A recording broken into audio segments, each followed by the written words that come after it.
Assalamualaikum warahmatullahi wabarakatuh. Sobat Jazirah, rahimakumullah. Bagaimana kabarnya? Semoga kalian semua senantiasa dalam lindungan Allah dan senantiasa diberikan rizki yang barokah. Amin ya rabbal alamin. Dikisahkan, ada sebuah cerita mengenai Qais bin Sirmah al-Ansari radhiyallahu anhu, seorang sahabat Nabi Muhammad sallallahu alaihi wasallam yang menjadi latar belakang firman Allah Subhanahu wa taala surah Al-Baqarah ayat 187. Ia dikisahkan pernah pingsan ketika puasa. Diceritakan dalam buku Keistimewaan Puasa Menurut Syariat dan Kedokteran karya Syekh Mutawalli Asy-Sya'rawi, ketika awal disyariatkannya puasa bagi umat Islam, sesudah melaksanakan sholat Isya, para sahabat tidak diperbolehkan untuk makan, minum, dan melakukan hubungan badan dengan istrinya. Kisah ini diriwayatkan oleh Bukhari saat Qais bin Sirmah al-Ansari radhiyallahu anhu puasa. Kemudian, tiba waktu berbuka, ia pergi kepada istrinya dan bertanya, "Apakah kamu memiliki makanan?" Istrinya menjawab, "Tidak, tetapi aku akan mencarikannya untukmu." Hari itu, Qais bin Sirmah al-Ansari radhiyallahu anhu bekerja, sehingga badannya lelah dan matanya mengantuk. Lantas, dia pun tertidur. Ketika istrinya datang dan melihat suaminya tertidur, maka dia berkata, "Rugilah kamu, dia tidak jadi makan dan meneruskan puasanya." Esok harinya, Qais bin Sirmah al-Ansari radhiyallahu anhu kembali melaksanakan puasa, dan ia pun jatuh pingsan. Lalu diceritakanlah kisah itu kepada Rasulullah Sallallahu Alaihi Wasallam hingga turun ayat ini. Dihalalkan bagimu pada malam puasa bercampur dengan istrimu. Mereka adalah pakaian bagimu dan kamu adalah pakaian bagi mereka. Allah mengetahui bahwa kamu tidak dapat menahan dirimu sendiri, tetapi Dia menerima taubatmu dan memaafkanmu. Maka sekarang campurilah mereka dan carilah apa yang telah ditetapkan Allah bagimu. Makan dan minumlah hingga jelas bagimu perbedaan antara benang putih dan benang hitam, yaitu fajar. Kemudian sempurnakanlah puasa sampai datang malam. Akan tetapi, jangan campuri mereka ketika kamu dalam keadaan beriktikaf di masjid. Itulah batas-batas ketentuan Allah, maka janganlah kamu mendekatinya. Demikianlah Allah menerangkan ayat-ayatnya kepada manusia agar mereka bertakwa. Al-Quran Surah Al-Baqarah ayat 187. Maksud benang hitam dan putih pada surah Al-Baqarah ayat 187 tersebut turut dijelaskan dalam hadis. Diriwayatkan, salah seorang sahabat yang bernama Adi bin Hatim radhiyallahu an bertanya kepada Nabi Sallallahu Alaihi Wasallam mengenai benang putih dan hitam pada surah Al-Baqarah ayat 187. Beliau kemudian bersabda, "Bukan, akan tetapi ia adalah gelapnya malam dan terangnya siang, atau fajar." Hadis riwayat Bukhari. Dijelaskan dalam buku Teladan Indah Rasulullah dalam Ibadah karya Ahmad Rafi'a Usmani, kaum muslim bergembira begitu ayat tersebut turun, sebab mereka tidak kesulitan lagi menjalankan ibadah puasa. Sudah ada ketentuan yang jelas bagi mereka. Demikian kisah Qais bin Sirmah al-Ansari radhiyallahu anhu sahabat Nabi yang pingsan saat menunaikan ibadah puasa, hingga Allah Subhanahu wa Ta'ala menurunkan surah Al-Baqarah ayat 187 dengan ketentuan jelas apa saja yang dibolehkan ketika di bulan Ramadan. Wallahu alam bisawab. Semoga kita semua dapat memetik hikmah dalam cerita tersebut dan juga dapat kita jadikan pelajaran untuk kehidupan kita sehari-hari. Amin ya robbal alamin. Kisah selanjutnya. Dikisahkan, kaum Hawariyun adalah sebutan untuk kaum Nabi Isa alaihissalam yang taat dan setia. Kaum ini adalah golongan Bani Israel yang betul-betul sudi berkorban membantu Nabi Isa alaihissalam menyebarkan agama Allah Subhanahu wa Ta'ala.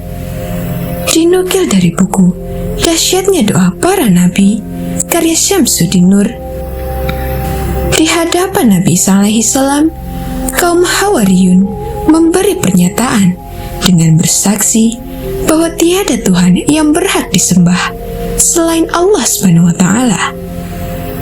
Kisah kaum Hawariyun diceritakan dalam Al-Quran surah Al-Imran ayat 52 hingga 54. Allah Subhanahu wa Ta'ala berfirman, ketika Isa merasakan kekufuran mereka, Bani Israel, dia berkata, siapakah yang akan menjadi penolongku untuk menegakkan agama Allah?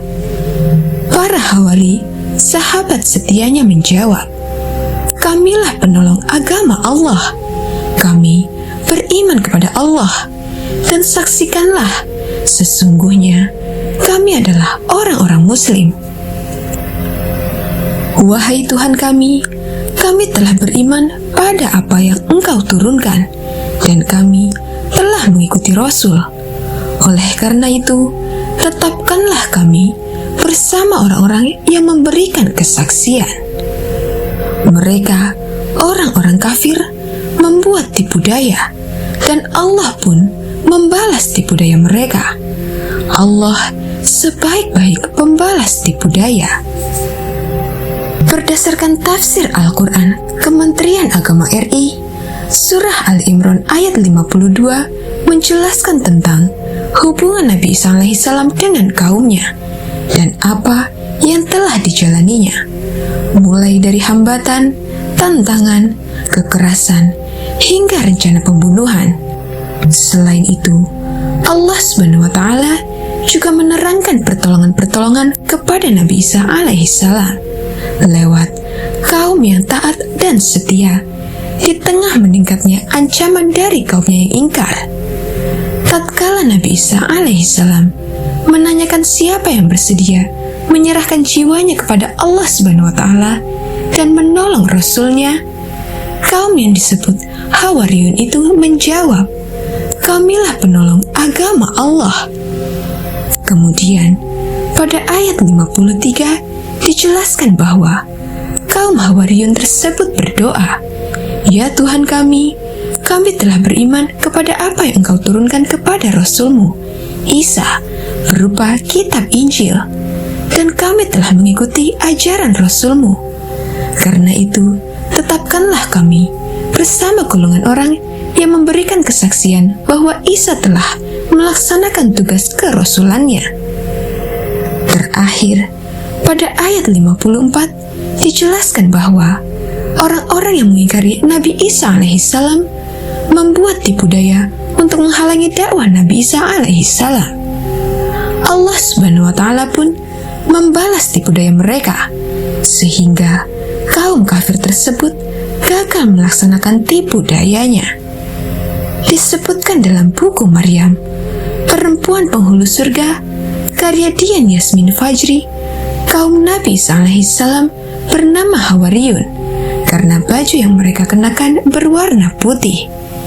Sumber lain yaitu tafsir Ibnu Katsir menyebutkan bahwa menurut suatu pendapat, kaum Hawariyun merupakan orang-orang yang bertubuh pendek. Hawariyun menyediakan tenaga mereka untuk untuk memperteguh dakwah Nabi Isa alaihissalam, bersedia memegang teguh seluruh ajarannya dan meninggalkan ajaran-ajaran yang sesat. Kisah kaum Hawariyun juga ada pada Al-Quran surah As-Saff ayat 14.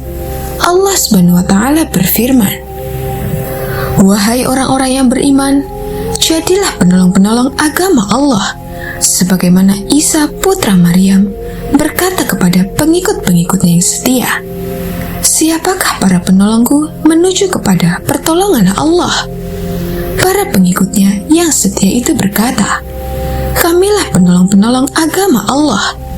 Maka segolongan dari Bani Israel beriman dan segolongan yang lain kufur. Lalu kami menguatkan orang-orang yang beriman menghadapi musuh-musuh mereka, sehingga menjadi orang-orang yang menang. Diriwayatkan oleh Sufyan As-Sauri, kaum Hawariyun pernah bertanya kepada Nabi Isa alaihissalam, "Wahai Ruhullah Nabi Isa, ceritakanlah kepada kami tentang orang yang berbuat ikhlas kepada Allah." Nabi Isa alaihissalam kemudian menjawab, "Orang yang lebih mementingkan hak Allah Subhanahu wa Ta'ala daripada hak manusia. Dan apabila ia menghadapi dua perkara, yaitu perkara dunia dan perkara akhirat, maka ia memulainya dengan perkara akhirat. Sesudah itu baru perkara dunianya." Kaum Hawariyun tidak hanya membela ajaran Allah Subhanahu wa Ta'ala, namun juga tertarik untuk memperdalam pemahamannya. Wallahu a'lam bishawab.